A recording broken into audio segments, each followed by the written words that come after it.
nilikuwa nimefika nao kutoka Mexico. Sikujua kama ni nyumbani. Sasa niliingia Marekani nikaona wamesikia kwa ndugu yangu hapa, my brother. Wakati tunaye kidogo mara dakika moja nikasikia wimbo sasa. Na mimi nilikuwa nataka nikusurpriseishe na nikusaidia sio kumbe. Bwana Samani, hongera sana kwa kuchochea kipawa, tunaita kipawa kalama ya Bwana, hongera sana. Asante. Ulijuaje Freeman ana kipawa cha uimbaji? Na ukaanzaje kuweza kuhakikisha unamwandaa kwenye upande wa sauti, unamwandaa kwenye upande wa ndio ataka kuingia studio, ilikuwaje kwaje? Hebu tupatie situation ilikuwaje? Kwa kweli niligundua kipawa cha Freeman mapema sana, tangu ana miaka 2, lakini alipofika miaka 4 yeye mwenyewe alianza kuomba kuimba, kujiunga na kwaya ya kanisa. Kwa bahati nzuri akaenda kanisani, akaongea na mwalimu wa kwaya, na baadaye pia akaongea na mchungaji. Mchungaji akamwangalia kama ni mdogo sana Freeman, ana miaka 4 alafu na mwili jinsi alivyo. Lakini kwa neema ya Mungu mchungaji akamruhusu, akasema sawa, kwa unapenda basi ingia. Akaingia kwenye kwaya. Baada ya mwezi mmoja wakampa verse na yeye aimbe kipindi cha Pasaka. Kwa kweli alipomkabidhi mic, alitendea haki kiasi kwamba yani kanisa alikuamini kwamba amewezana. Walimpigia makofi, nikasema kumbe ni kweli mtoto anaweza kufanya. Kwa hiyo nikaweka jitihada chini tena kidogo chini kupeleka studio kwa nyimbo zake hapo kufanya hizo nyimbo zote 7 kama nimesema. Hongera sana. Wengi wetu tunasema kama bwana huwa swali hili na wauliza baadhi ya wasanii. Kwa hiyo mimi nilianza nikiwa mdogo sana. Nikiwa bado nikiwa school. Bwana sawa, ni moja kati ya story ambazo zinavutia kuweza kuzisikia. Sasa Mama Freeman, unafanyaje kwamba kuhakikisha kwamba kipawa hiki kiendelee kuwa na mwendelezo mzuri? Sawa, unafanyaje? Sawa, nyimbo umesha rekodi na nyimbo ambazo zimebeba ujumbe mzuri, sawa, zinasikika vizuri. Sasa ili pia kuweza kukuza kipawa zaidi cha kijana wako, unafanya nini jitihada zingine ambazo unazifanya ili kuhakikisha kwamba kipawa kinakuwa zaidi? Jitihada tunazozifanya na pia kwa Freeman ni kumpeleka pia ajifunze zaidi kwa habari ya music. Kuna mahali anajifunza kupiga vyombo, anapiga keyboard na pia mwalimu anamfundisha sauti ya namna gani ataimba sauti ya kwanza, ya pili, ya tatu.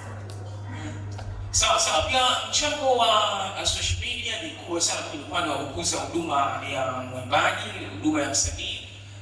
Tunazungumzia kwa kuna radio, kuna TV, kuna social media. Labda tayari kuna official labda audio video ambazo ziko tayari kwenye platform za mitandao ya kijamii. Ndio, Freeman ana YouTube channel kwa jina la Freeman A Mambo Official. Kama una simu yako hapo, ingia YouTube, andika Freeman A Mambo Official, kuna video pale tumeweka na pia video zingine zinakuja. So tushafanya video moja na zingine zinaendelea. Sawa. Mimi nawashukuru sana na labda tukipata pia kionjo kimoja wapo cha na pia Facebook anatumia kwa jina la Freeman Mamba. Kwa hiyo ukiingia Facebook utaona, ukiingia YouTube utaona. Okay, sawa. Na kwa kupitia huduma yake wito wake huo wa kuimba nyimbo za injili labda na masomo amingiliana labda kuna siku ambayo labda pia situation ambayo ikawa ngumu sana kuweza kuitatua, anahitajika shuleni, bado anahitajika studio, bado anahitajika kuweza kuhudumu. Kwa upande wangu mimi haijawa tatizo, kwa sababu kama mzazi na Freeman najua ni mtoto lazima apate elimu, na hakikisha namtengea ratiba nzuri ya kuweza kuhudhuria shule na kuhudhuria mambo mbalimbali, kwa sababu sio uimbaji tu binafsi, na pia anahudumu kanisani kama yeye anaimba kwaya ya kanisa.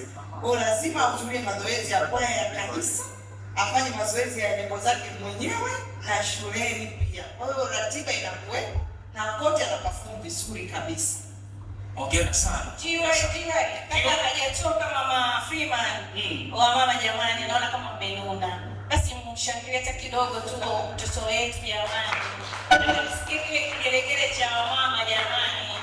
Lakini pia nataka nione maua kutoka kwa wamama, kumpa maua Mama Freeman ambaye ameweza kusimamia na kulea kipaji cha mtoto wake mpaka hapa ambapo amefika.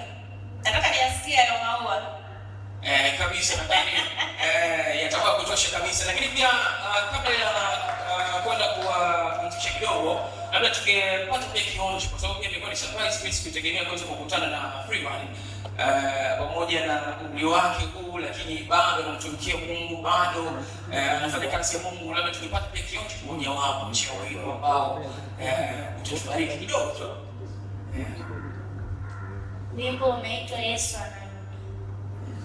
Waambieni watu Yesu anarudi kulichukua kanisa la watakatifu, wawe tayari kumlaki Bwana pale mawinguni siku atakaporudi. Waambieni watu Yesu anarudi kulichukua kanisa la watakatifu, wawe tayari kumlaki Bwana pale mawinguni siku atakaporudi. Twaona dalili za siku hizi za mwisho za kurudi kwake Mwokozi wetu Yesu.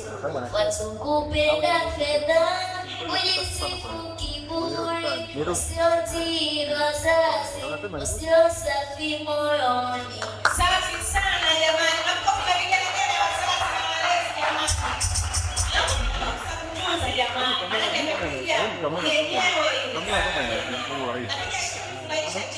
Mtoto wetu amemhubiri Kristo wa ukweli. Sasa hivi mimbari nyingi zinahubiri mafanikio, zinahubiri pesa, lakini yeye amehubiri Yesu yuko karibu kurudi. Ndio ilitoa kwamba injili sio nini, sio koshiwa. Bwana sana, niwashukuru sana Freeman pamoja na Mama Freeman kwa wito huu. Basi niwaambie kwamba tuko pamoja katika wito, lakini pia tujiandae kwa kuweza kushirikia kwa pamoja kuhusiana na tukio hili kubwa kabisa la Gospel Celebration Concert na Sara. Ndio, asanteni sana.